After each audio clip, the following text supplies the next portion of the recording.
तैयार है ये? स्टार्ट।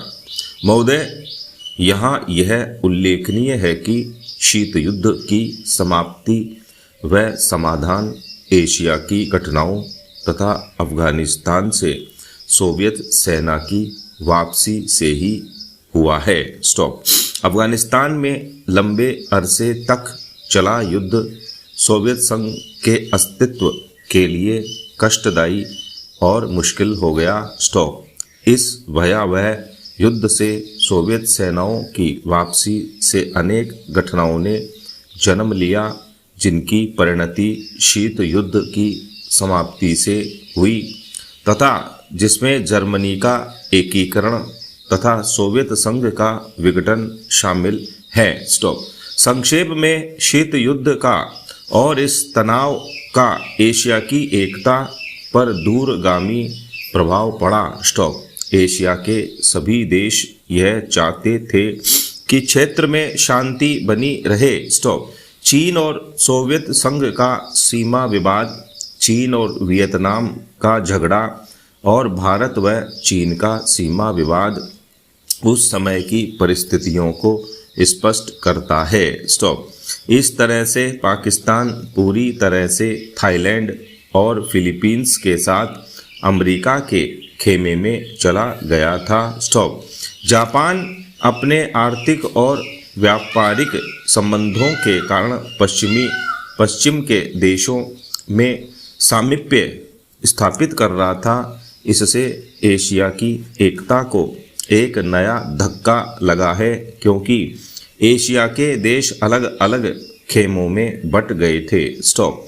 1960 के दशक में एक नया मोड़ आया जब शीत युद्ध के समय में आसियान के नाम से एक नए गुट का प्रादुर्भाव हुआ। इससे दक्षिण पूर्वी एशिया के देशों में नए आर्थिक और सुरक्षा संबंधी प्रयास किए गए। स्टॉप। इन देशों में सांस्कृतिक एक रूपता की वजह से भी एक नए गुट ने जन्म लिया। स्टॉप। लेकिन यह कहना कठिन होगा कि इन दक्षिण पूर्वी एशियाई देशों से समूचे एशिया की पहचान या एकता बनाने में सहायता मिली है या उससे धक्का लगा है, क्योंकि इन देशों ने अपनी नीति बहुत स्पष्ट नहीं की और केवल अपने ही गुट के अंदर भूमि पुत्र नीति को जन्म दिया। स्टॉप। भारत भी अब आसियान का सहयोगी सदस्य बनने जा रहा है। स्टॉप। पैरा। भारत की पहल से दक्षिण एशियाई सहयोग संगठन सार्क की स्थापना सन 1985 में की गई, जिसके फलस्वरूप पड़ोसी देशों के आपसी सहयोग के लिए नया वातावरण तैयार हुआ। स्टॉप।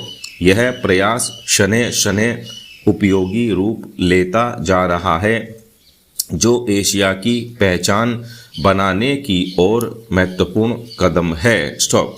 व्यापार, निवेश, तकनीकी ज्ञान, संचार माध्यमों में बढ़ोतरी ने विश्व गांव के विचार को भी पैदा किया। स्टॉप।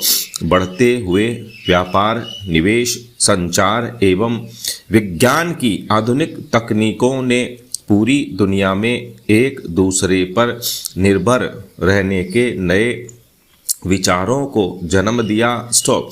अंग्रेजी भाषा, हॉलीवुड, कंप्यूटर्स और उपभोक्ता संस्कृति ने पूरे विश्व को प्रभावित किया, जिससे देशों में फासले कम हुए, संस्कृति और सभ्यता भी प्रभावित हुई। स्टॉप। हो सकता है कि इसके अच्छे परिणाम न हो, ऐसी भी आशंका की जाती है। स्टॉप।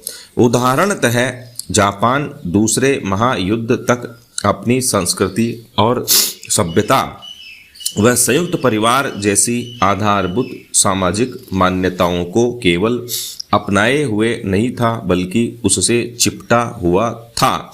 लेकिन जापान जैसे सभ्यता वाले देश भी यूरोप के प्रभाव से बच नहीं सके। स्टॉप। पैरा।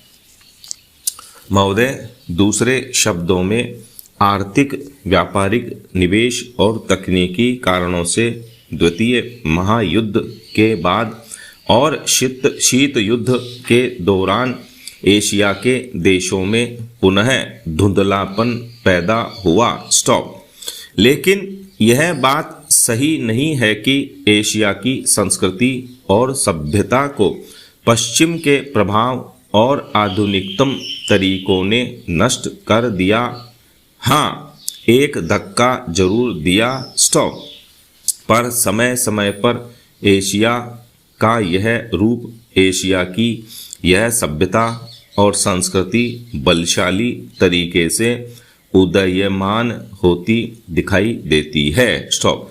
पंडित जवाहरलाल नेहरू ने 1945 में अपनी पुस्तक डिस्कवरी ऑफ इंडिया में एशिया की पहचान पर लिखा है कि 1000 वर्षों से जब यूरोप अपने अंधकार के युग में था, एशिया ने अपने मनुष्यों की प्रगति आत्मा को प्रभावशाली ढंग से दर्शाया। स्टॉप।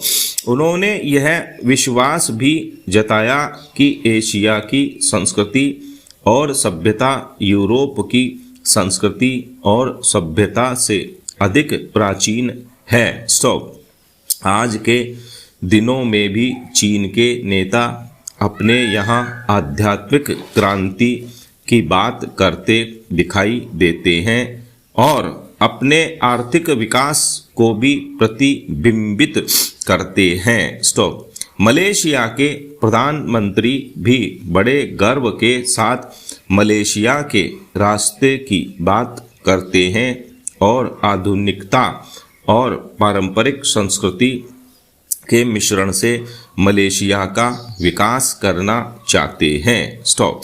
भारत के प्रधानमंत्री भी मध्य मार्ग की बात करते हैं, जिसको वे भारत का पारंपरिक विचार कहा करते हैं। स्टॉप। वियतनाम के यशस्वी नेता भी साम्यवादी विचारधारा को पारंपरिक सहिष्णुता के अनुसार ढालना चाहते थे। स्टॉप। एशिया के इन सब नेताओं की समय समय पर की गई घोषणाओं का वर्तमान संदर्भ में पूरा अर्थ लिया जाना चाहिए, जो एशिया की पहचान को नए सिरे से बनाने में सहायक सिद्ध हो रहा है। स्टॉप। पैरा।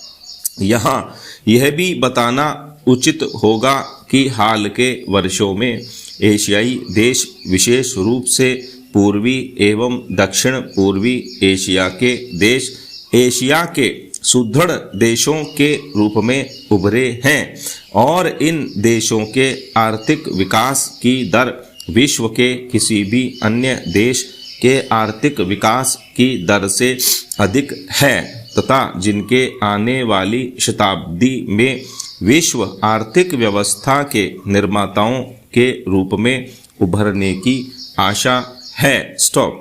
आर्थिक सफलता की इन कहानियों का श्रेय मुख्य रूप से अनुशासित कार्य, किफायत एवं बचत की ऊंची दरों जैसी एशियाई विशेषताओं को जाता है तथा इनसे देशों की जनता के जीवन स्तर में सुधार आया है और एशिया की पुनः खोज जैसा वातावरण बन रहा है। स्टॉप। एशिया के देशों में अब आपसी भाईचारे की भावना उभर रही है और इससे ये देश परस्पर निर्भर हो रहे हैं तथा शीत युद्ध के प्रभाव से मुक्त होते जा रहे हैं। हमारी सरकार ने अपने एशियाई पड़ोसियों के साथ बेहतर संबंध बनाने में पहल करके इस बदलते रुख के प्रति सकारात्मक रवैया अपनाया है। स्टॉप। इन सब प्रश्नों का जवाब आज उपलब्ध नहीं है, लेकिन शने शने इन प्रश्नों में ही इसके उत्तर मिलेंगे। स्टॉप। एशिया अपने इन प्रश्नों के उत्तर में एक नए एशिया को जन्म देगा और अपनी एक नई पहचान बनाएगा। स्टॉप। यूरोप और अमेरिका के आधुनिक औद्योगिक विकास में फर्क नजर आता है। स्टॉप।